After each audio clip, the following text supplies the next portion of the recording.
Querido amigo, louvamos mais uma vez a Deus, pois hoje iniciamos os estudos no texto do livro de Juízes. Para isso, tenha sua Bíblia aberta e vejamos quais as lições que Deus tem para nós nesse dia.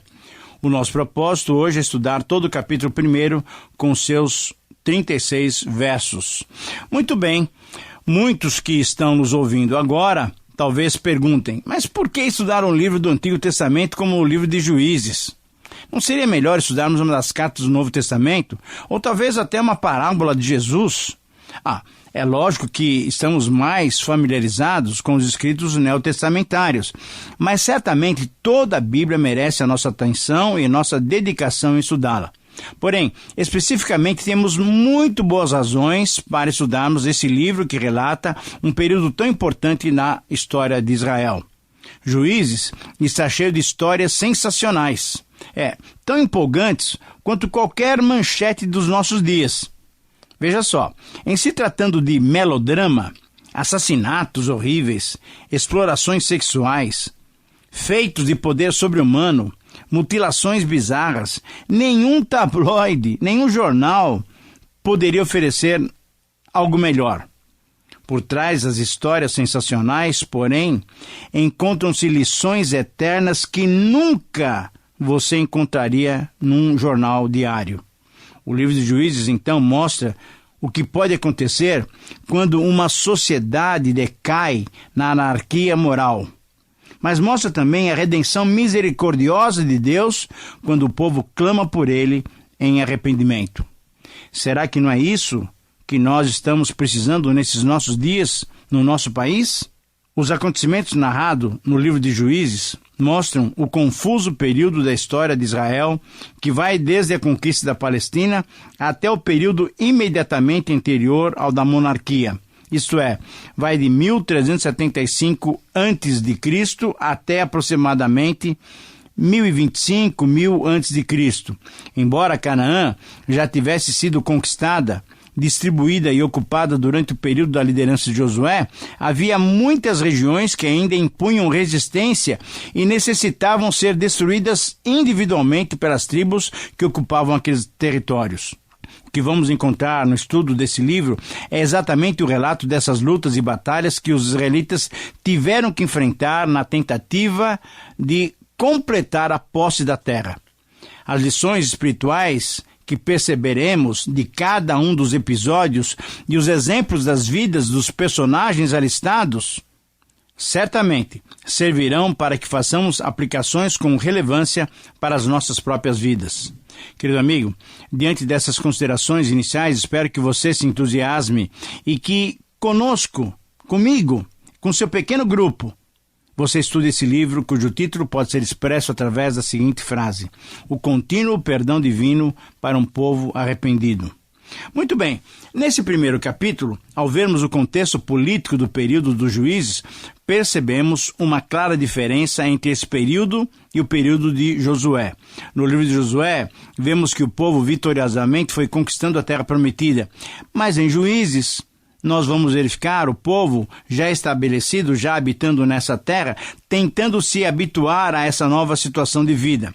Aparentemente, Juízes é só uma sequência dos relatos de Josué, mas quando nós analisamos mais detidamente seu conteúdo, percebemos certos sinais de um declínio político, de um declínio religioso e até moral de Israel. A total eliminação dos inimigos não tinha acontecido, comprovando então que em diversos detalhes Israel não fora obediente ao Senhor. Mas não é isso mesmo também que acontece conosco em nossas igrejas ou em nossas comunidades, em nossa própria vida? Coletivamente, a igreja tem falhado tanto em manifestar o poder de Deus quanto na ministração das suas bênçãos. Contudo, graças a Deus, Ele não mudou. O poder divino está disponível a cada cristão. Uma vitória que não seja baseada na confiança e na fé em Deus jamais perdurará. Mas cada um dos juízes é uma comprovação de que, confiando em Deus, Ele mesmo pode mudar as situações mais difíceis em que nós nos encontramos, coletiva ou individualmente. Diante disso, eu creio que podemos dar o seguinte título a esse capítulo: a necessidade da fé obediente. E como sentença desafiadora, que nos leva a aplicar esse texto às nossas vidas, essa afirmação sintetiza o seu conteúdo. Todo cristão deve reconhecer que somente a vitória que é baseada na fé em Deus permanece e agrada o seu coração. Eu repito então essa frase que sintetiza o capítulo 1 nos 36 versículos de Juízes. Todo cristão deve reconhecer que somente a vitória que é baseada na fé em Deus permanece e agrada ao seu coração. Por isso, nesse texto encontramos 7 maneiras pelas quais podemos obter uma vitória permanente, uma vitória que permanece. O texto é do versículo 1 até o 20. Uma vitória permanente deve ser conquistada com a participação de outros irmãos. Uma vitória permanente, em primeiro lugar, nos versículos 1 a 20, deve ser conquistada com a participação de outros irmãos. Sobre esse longo texto, versículos 1 a 20, nós temos que fazer algumas observações para entendê-lo corretamente. O primeiro relato sobre as batalhas para se possuir a terra aparece aqui, onde se destaca o nome da tribo de Judá. Depois da morte de Josué, por indicação do Senhor, Judá recebeu essa missão de lutar primeiro nesse processo de conquistar totalmente a terra prometida. Tanto aqui no verso 2 como em 20 e 18, é o Senhor quem indica a proeminência de Judá como a tribo que faria o primeiro ataque, pois foi essa mesma tribo que tinha recebido a primeira porção de terra e tinha recebido também a liderança do povo, conforme nós vemos lá em Gênesis 49. Essa consulta ao Senhor, que o texto fala, certamente deve ter sido feita através do Urim e do Tumim, normalmente usados pelo sumo sacerdote para se conhecer a vontade de Deus. Tendo Deus escolhido Judá, certamente Deus mesmo capacitaria essa tribo para a vitória. Porém, no versículo 13, os soldados de Judá pediram auxílio aos seus irmãos da tribo de Simeão. Judá poderia ter dependido exclusivamente de Deus, mas solicitou o auxílio do exército de Simeão.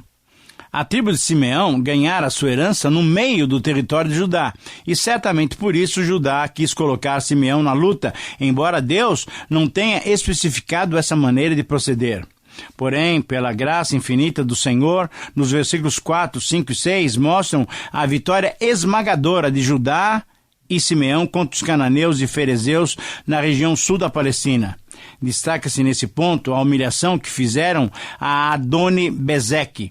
O corte dos polegares, dos pés e das mãos era uma prática daqueles dias, mas era uma prática muito humilhante, pois além da humilhação, deixava o prisioneiro inimigo impossibilitado de lutar com todo o seu potencial. Essa mutilação bárbara, que era comum naqueles dias, deve ter sido praticada também pelo próprio Adoni-Bezeque, que reconheceu que o seu sofrimento era uma colheita daquilo que ele mesmo tinha feito a 70 reis em batalhas anteriores. Destaca-se ainda nesse texto, nos versículos 8 a 10, a vitória sobre Jerusalém, provavelmente só a parte externa da cidade, pois somente nos dias de Davi é que essa cidade foi totalmente conquistada por Israel. A vitória sobre Hebrom também é destacada como uma demonstração da bênção de Deus em entregar toda a terra prometida a Israel.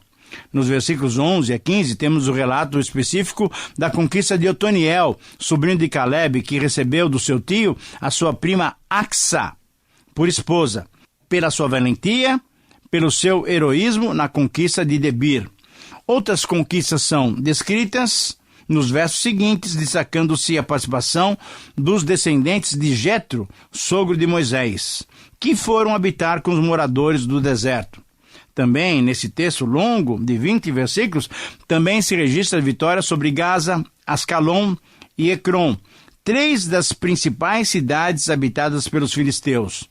Ainda nesse parágrafo, mencionando que Judá e Simeão, com a ajuda do Senhor, despovoaram os moradores da montanha, mas não conseguiram fazer o mesmo com os moradores dos vales, que tinham carros de ferro. Esses carros de ferro, conforme nós leremos e já vimos também em Juízes 17 e 16, eram temidos, pois eles eram armas de guerra muito adiantadas para a época.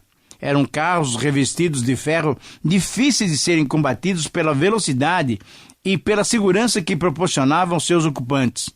os armamentos de ferro deram aos filisteus grande vantagem nas batalhas contra os montanheses israelitas. Finaliza então esse parágrafo de 20 versículos, registrando também que Caleb recebeu Hebrom como sua possessão e dali ele expulsou os 3 filhos de Anak ou Enaque. Querido amigo, mesmo diante das atitudes de Israel, que impediam as bênçãos fluírem de uma forma mais direta, mais livre, em todos esses relatos fica claro a bondosa mão de Deus em querer abençoar o seu povo, fazendo as suas promessas se concretizarem. A presença de Deus podia ser percebida palpavelmente. E aí podemos aplicar. Como é bom sabermos e termos a segurança de que Deus está conosco, que possamos ser fiéis aos compromissos que estabelecemos entre nós e o nosso Deus. Em segundo lugar, uma vitória permanente deve ser conquistada completamente. No versículo 21, nós lemos as seguintes palavras: Porém, os filhos de Benjamim não expulsaram os jebuseus que habitavam em Jerusalém. Antes, os jebuseus habitam com os filhos de Benjamim em Jerusalém até o dia de hoje. Nesse verso, constatamos uma das razões pelas quais a terra de Canaã não foi totalmente, em toda a sua extensão, a terra de Israel. Logo nessa etapa de entrada e conquista da terra, e aqui especificamente a tribo de Benjamim, não expulsou os jebuseus do seu território. Jerusalém, que seria posteriormente a cidade sede do templo de adoração e culto a Yahvé, só seria conquistada por Davi aproximadamente 600 anos depois da ocupação de Canaã por Israel. Ao permitir que continuassem vivendo entre si os jebuseus, a tribo de Benjamim, além de desobedecer a Deus, se expôs e foi vítima de 3 tentações. Primeiro, casamentos mistos. Segundo, participação na perversidade dos pagãos. E terceiro, participação na idolatria dos jebuseus. Querido amigo, que o Senhor nos abençoe a obedecê-lo integralmente, para assim desfrutarmos daquilo que Ele mesmo nos oferece. Em terceiro lugar, uma vitória permanente deve ser conquistada obedecendo e não desobedecendo o Senhor. Os versos 22 a 29 nos dão essa ideia. Uma vitória permanente deve ser conquistada obedecendo e não desobedecendo ao Senhor. Esse relato nos dá conta das atividades das tribos de Manassés e Efraim, tribos irmãs, filhas de José. Eles derrotaram totalmente a cidade de Betel, pois o Senhor era com eles. Se as batalhas de Judá e Simeão se deram ao sul da Palestina, agora essas tribos lutavam para se estabelecerem na região central do território. Se tinham mandado espiões verificar as condições da cidade, não precisariam depender da informação de um homem gentio para saber qual era o portão principal da cidade. Ora, esse homem foi poupado com a sua família e aí fundou uma outra cidade chamada Luz, que perdurou por séculos até o dia de hoje, isto é, até a data em que esse livro foi escrito. Bet-Sean, Taanac, Dor, Ibleã, Megido e Gezer, com as suas aldeias, não foram conquistadas e eliminadas. E assim os cananeus permaneceram na terra num total desrespeito ao mandamento divino de destruírem totalmente as cidades e os seus ocupantes. Deus não tinha ordenado que se fizessem escravos. Eles desobedeceram e, ao invés de matarem, preferiram mão de obra escrava para não se esforçarem nos seus labores domésticos. Deus tinha 2 razões para requerer a total destruição dos inimigos de Israel. Primeiro, eles precisavam ser punidos por seus pecados seculares. Muitos séculos de pecados. E em segundo, Deus queria proteger o seu povo das inevitáveis influências dos cananeus que eram idólatras. A escravidão nunca foi o método desejado por Deus. Além de desrespeitar a dignidade humana, a influência dos maus hábitos seria recebida pelos diversos membros da família possuidora do escravo. Querido amigo, esse perigo ocorre conosco ainda hoje. Grande parte do nosso tempo convivemos com aqueles que não temem a Deus. Colegas de trabalho, de escola, membros da nossa família, vizinhos e tantos outros. Não podemos evitá-los, mas podemos evitar, sim, as suas influências sobre nós e sobre os nossos, conforme a recomendação de Paulo em 1 Coríntios 15, 33. Que Deus nos proteja dessas influências mundanas. Em quarto lugar, uma vitória permanente deve ser conquistada afastando-se totalmente das companhias proibidas. No verso 30, nós lemos: Zebulon não expulsou os habitantes de Quitron, nem os de Naaslol. Porém, os cananeus continuaram com ele, sujeitos a trabalhos forçados. Essas localidades ficavam agora bem ao norte da Palestina, e mais uma vez encontramos um relato triste, pois mais uma tribo se mostrou incompetente para obedecer em tudo ao Senhor Deus. Talvez, por ser mais vantajoso, os israelitas escolheram uma vida relativamente fácil, conseguindo uma força escrava para fazer o trabalho que eles deveriam fazer.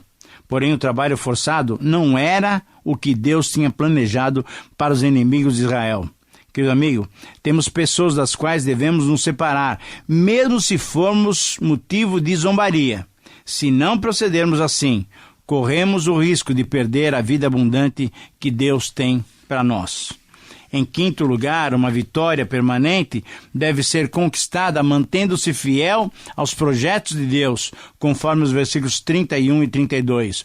Uma vitória permanente deve ser conquistada mantendo-se fiel aos projetos de Deus. E aqui o relato é sobre a tribo de Asser.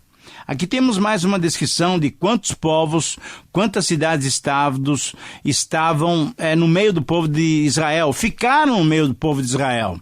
Sabemos que todos eles se tornaram em armadilhas para o povo eleito, através de suas práticas, através dos seus cultos, através das associações que faziam com os israelitas, estavam levando Israel a ficar contra a vontade de Deus, estavam levando Israel a desagradar o coração de Deus. Temos que lembrar da advertência de Tiago em Tiago 4,4. Infiéis, não compreendeis que a amizade do mundo é inimiga de Deus? Aquele, pois, que quiser ser amigo do mundo, constitui-se inimigo de Deus. Querido amigo, que eu e você possamos ser amigos de Deus e inimigos do mundo. Em sexto lugar, uma vitória permanente deve ser conquistada sem permanecermos no meio dos ímpios. Uma vitória permanente deve ser conquistada sem permanecermos no meio dos ímpios. Agora o relato é sobre a tribo de Naftali. O autor do livro de Juízes foi sábio em descrever cada um desses casos. No caso de Naftali, o detalhe a ser destacado é a constatação de que essa tribo continuou no meio do povo que habitava na terra. Isso quer dizer, ao invés de tomar posse da terra e habitar sozinho nela, eles que eram os invasores se submeteram a morar entre os habitantes da terra e certamente tiveram que aceitar os seus costumes, as suas crenças e a sua cosmovisão, isso é, a maneira de encarar o mundo, a vida pessoal e comunitária. O significado do nome das duas cidades é muito significativo. Bet-Semes significa casa do sol, ou casa do deus sol. E Bet-Anat significa casa de Anat, ou casa da deusa Anat, que conforme dois grandes estudiosos, era a deusa casa de Anat, cananita, era a deusa cananita da fertilidade e consorte de Baal. Ora, esses nomes e o fato de Naftali viver entre os cananeus nos dá a dimensão da tristeza que causaram a Deus. Querido amigo, Deus espera que tenhamos um procedimento irrepreensível diante do mundo. E Paulo, citando o Antigo Testamento, recomendou: não vos ponhais em julgo desigual com os incrédulos. Porquanto, que sociedade pode haver entre a justiça e a iniquidade? Ou, que comunhão da luz com as trevas? Que harmonia entre Cristo e o maligno? Ou que união do crente com o incrédulo? Que ligação há entre o santuário de Deus e os ídolos? Porque nós somos santuários do Deus vivente. Por isso, retirai-vos do meio deles, separai-vos, diz o Senhor. Texto que está em 2 Coríntios 6, 14 até 17. Querido amigo, Deus espera de nós uma vida completamente devotada a Ele. Em sétimo lugar, uma vitória permanente deve ser conquistada, mesmo havendo derrotas momentâneas. Versículos 34, 35 e 36.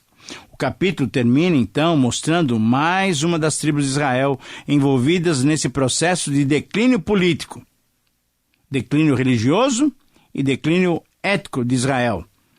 Nos é relatado o fato de Dan não ter conseguido expulsar os amorreus. Eu lerei esses versículos para você.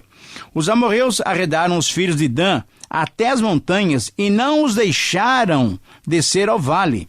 Porém, os amorreus lograram habitar nas montanhas de Eres e Aijalon e Saalabim. Contudo, a mão da casa de José prevaleceu e foram sujeitos a trabalhos forçados. O limite dos amorreus foi desde a subida de Acrabim e desde Sela para cima. Muito bem, mesmo depois do ataque relâmpago que tinham sofrido por parte de Josué, os amorreus forçaram os danitas a se retirarem para as montanhas, para a região norte, conforme nós veremos no capítulo 18. Mas ainda no versículo 35, vemos que os israelitas da tribo de Manassés e Efraim recuperaram as suas forças e também submeteram os cananeus a trabalhos forçados. Porém, em total desobediência aos mandamentos de Deus de que deveriam exterminá-los, Israel parece que, cansado da guerra, contentava-se com o trabalho escravo que aparentemente lhes facilitaria a nova vida na terra prometida. Querido amigo, esse foi um período peculiar da história de Israel, como disse um estudioso, Ellison. Esse foi um período em que o Senhor testou a nação para ver como ela guardaria sua aliança num ambiente pagão e idólatra. Os israelitas caíram em uma condição crônica de apostasia.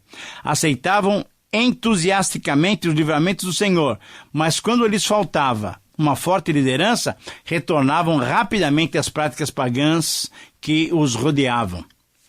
Bom, querido amigo, chegamos ao final de mais um tempo de estudo. Espero que você tenha sido edificado e desafiado pela palavra de Deus. Agradeço a Deus pela oportunidade de transmitir a sua palavra. Especificamente hoje, agradeço por podermos ter refletido sobre esses versos iniciais do texto bíblico do livro de Juízes. Estudamos hoje o capítulo 1 do livro de Juízes. Como você percebeu, Israel teve um comportamento inadequado diante do Senhor.